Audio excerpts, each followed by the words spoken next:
پہ گزرتی تھی.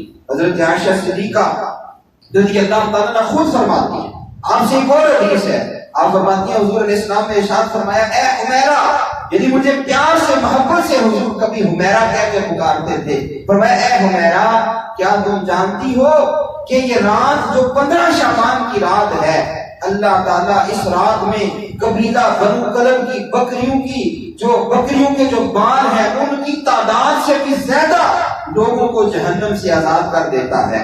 میں نے عرض کیا, یا رسول اللہ, یہ بنو کلب کا ہی نام کیوں آیا ہے؟ عرب میں تو اور بھی بڑے قبیلے ہیں, اور بھی بڑے خاندان ہیں, اسی کا نام کیوں آیا ہے؟ حضور نے فرمایا, اس لیے کہ ان سے زیادہ بکریاں کسی کے پاس نہیں ہیں. ان کی بکریوں کے بال جتنے ہیں اس سے بھی زیادہ اللہ تعالیٰ لوگوں کو جہنم سے آزاد فرماتا ہے. لیکن فرمایا, عائشہ, 6 آدمی ایسے ہیں, 6 آدمی, اور یہ قابل غور بات ہے, اس رات کے آنے سے پہلے یہ سنیں بھی, اور اگر ہمارے اندر اس میں سے کوئی برائی ہے تو اس سے توبہ بھی کرنی چاہیے.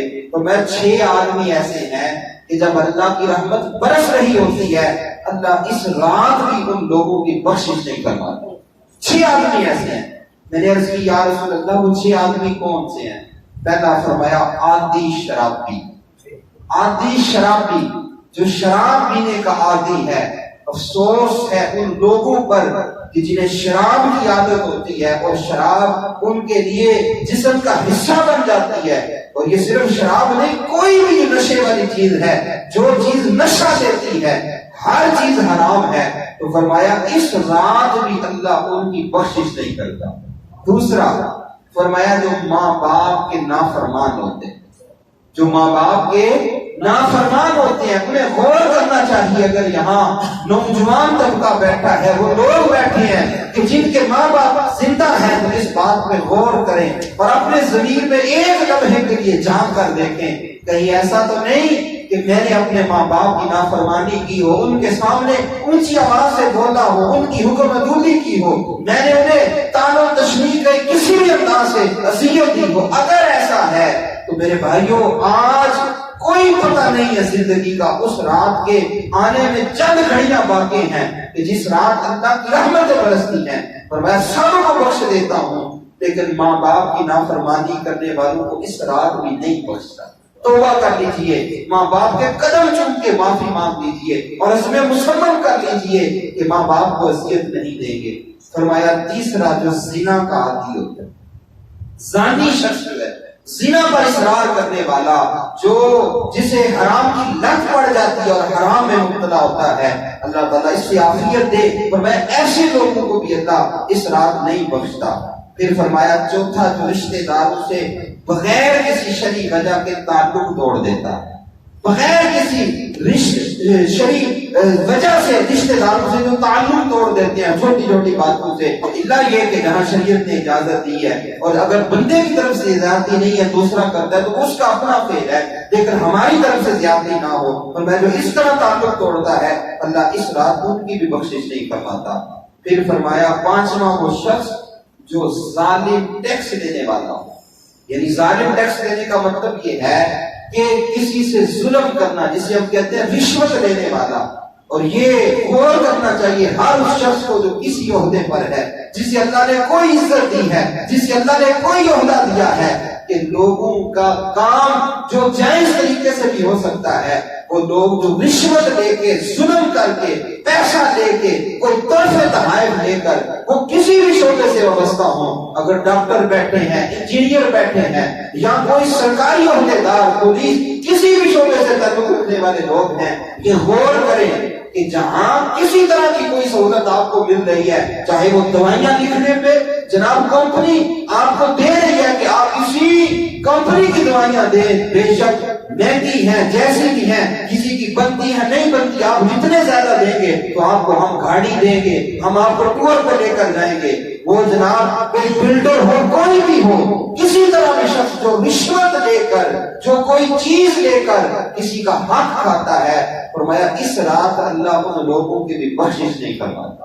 اور چھٹا فرمایا, جو چغل خوری کرتا ہے, دو مسلمانوں کو لڑوانے کے لیے چغلی کھاتا ہے اور ادھر کی ادھر لگاتا ہے تاکہ مسلمان آپس میں لڑ پڑے.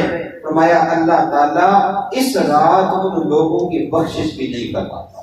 اس رات ان لوگوں کی بخشش بھی نہیں فرماتا، حالانکہ اس رات اس کی رحمت برس رہی ہوتی ہے۔ اب غور کر لیں، اگر میرے اندر آپ کے اندر کوئی برائی پائی جاتی ہے، میں نہیں جانتا آپ کو، آپ مجھے نہیں جانتے، لیکن رب مجھے بھی جانتا ہے، رب آپ کو بھی جانتا ہے۔ اور جب رب کی بارگاہ میں کوئی سچے دل سے توبہ کرتا ہے نا، سچے دل سے، اس کی رحمت ایسے برستی ہے۔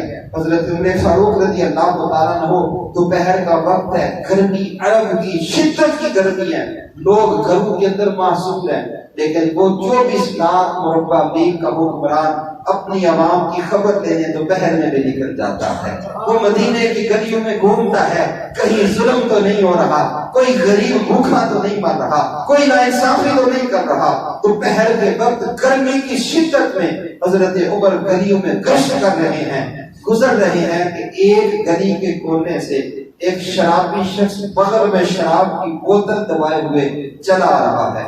جب نظر پڑی حضرت عمر پر، ہاتھ میں درہ تھا، وہیں پہ فوری انصاف فراہم کرتے تھے جو حقیقی ریاست مدینہ تھی، ظلم و ستم وہاں پہ غریبوں پہ نہیں ہوتا تھا۔ حضرت عمر رضی اللہ تعالیٰ کے ہاتھ میں درہ، اس کی نظر پڑتی ہے اور فوراً ڈر جاتا ہے، دل ہی دل میں کہتا ہے مالک آج مجھے حضرت عمر کے درے سے بچا لے، میں تجھ سے پکا وعدہ کرتا ہوں کہ پھر زندگی میں کبھی شراب نہیں پیوں گا۔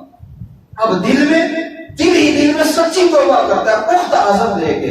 حضرت عمر قریب پہنچے، اس ڈر بھی رہے، آنکھیں بھی مشکوک ہیں، بدن بھی کانپ رہا ہے۔ اب سمجھ کے دار میں کچھ کالا ہے، تو میں کیا ہے تیرے ہاتھ میں؟ بے خیالی میں لبوں سے کانپتے ہوئے نکل جاتا ہے، حضور سرکے کی بوتل ہے، تو میں دکھاؤں مجھے۔ جب دیکھا سچی توبہ کی برکت سے رب نے شراب کو سرکے میں تبدیل فرما دیا، شراب کو سرکے میں۔ اگر بندہ سچے دل سے تائب ہو جائے تو ایسا ہوتا ہے۔ آج بھی اگر ابراہیم سا امام پیدا ہو جائے تو آگ گلزار بن جاتی ہے، لیکن شرط یہ ہے کہ ہمارے ہاں تو میں پہلے عرض کر چکا کہ توبہ بھی رسمی ہوتی ہے۔ رات کو توبہ کرتے رہے، روتے رہے، اور صبح فجر میں پھر سوتے رہے۔ رات کو توبہ کرتے رہے اور صبح دن میں پھر ظلم و ستم کرتے رہے۔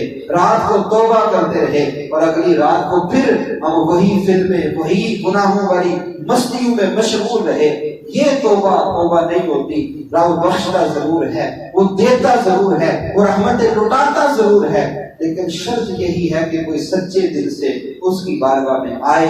تو یہ 15 شعبان کی رات، پیر اور منکر کی یہ درمیانی رات ہے، شب برات ہے۔ آئیے اپنے رب سے توبہ کرتے ہوئے معافی طلب کیجئے۔ ہماری مسجد میں بھی انشاءاللہ اجتماعی توبہ کا، ذکر کا، صلاۃ و تسبیح، سارے معاملات کا انتظام ہوگا۔ آپ نہیں آ سکتے تو گھر میں جہاں ہیں اپنے رب سے سچی توبہ کیجئے، اور جس وبا اور مصیبت میں ہم پھنسے ہیں اس سے بھی نجات کی دعا کیجئے۔ اللہ تعالی ہم سب کو عمل کی توفیق عطا فرمائے۔